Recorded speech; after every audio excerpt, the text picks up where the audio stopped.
சென்னையில் போராட்டத்தில் ஈடுபட்ட செவிலியர்கள் கைது செய்யப்பட்டதை கண்டித்து மதுரை மருத்துவக் கல்லூரியில் செவிலியர்கள் 3வது நாளாக இரவிலும் தொடர் காத்திருப்பு போராட்டத்தில் ஈடுபட்டனர்.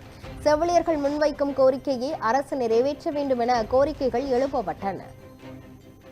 தேர்தல் வாக்குறுதியான 356 இந்த எங்களுக்கு நிறைவேற்றி தர சொல்லியும் இந்த தேர்தல் வாக்குறுதி 356 என்ன சொல்றாங்கன்னா ஒப்பந்த ஊழியர்கள் அனைவரையும் நிரந்தரப்படுத்துவேன் என்று சொல்லியிருக்கிறார். திமுக தேர்தல் வாக்குறுதி 2021 அதை இதுவரைக்கும் நிரந்தரப்படுத்தவில்லை. நாங்கள் இன்று 4வது நாள் போராட்டத்திலும் எங்களது கோரிக்கை இன்ன வரைக்கும் நிறைவேற்றவில்லை. இந்த அன்புமிகு அமைச்சர் அவர்கள் தேர்தல் வாக்குறுதியை நிறைவேற்றணுமா அப்படின்ற ஒரு கொஸ்டின் மார்க்கோட எங்களுக்கு பதிலளித்துக் கொண்டிருக்கிறார்.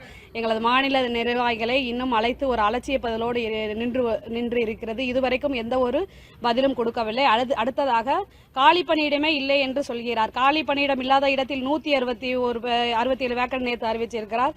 அத்தோடு மட்டுமல்லாமல் ரீஎம்ப்ளாய்ட் என்ற ஒரு அறிக்கை மூலம் ஒரு மருத்துவமனையிலிருந்து இன்னொரு மருத்துவமனைக்கு செவிலியர்களை மாற்று பணியில் அனுப்புவது, டெப்டேஷன் அனுப்புவது, டைவேஷன் அனுப்புவது, இதெல்லாம் அனைத்து மருத்துவமனைகளிலும் நடந்து கொண்டிருக்கிறது. இதையெல்லாம் எப்படி நடந்து கொண்டிருக்கிறது? அவருக்கு இதை பற்றி எதுவும் தெரியவில்லை என்றது எங்களுக்கு புரியவில்லை. இந்த நிலைமையில் செவிலியர்களோட காலி பணியிடங்களே இல்லை, இருந்தால்தான் நான் பணி நிரந்தரப்படுத்துவேன் என்ற ஒரு அறிக்கையும் அவர் சொல்கிறார். அடுத்தது 2 வருடங்கள் ஆகாமல் இவங்க பணி நிரந்தரம் செய்ய மாட்டார்கள் என்று சொல்கிறார்கள். நாங்கள் 2015 பரீட்சை எழுதி எக்ஸாம் எழுதி MRB ரெக்ரூட்மெண்ட் போர்டு மூலமா எக்ஸாம் எழுதி வந்திருக்கோம். 2 வருஷத்துக்கு இன்னைக்கு 2015 இருந்து இன்னைக்கு 2025 10 வருடங்கள் ஆகிவிட்டது. எங்களது பணி நிரந்தரத்தை பற்றி இந்த அரசாங்கம் யோசிக்கவே இல்லை. தமிழ்நாட்டில் சென்னையில் தலைநகரத்தில் ஒரு 2000 செவிலியர்கள் போராட்டத்தில் இருக்காங்க.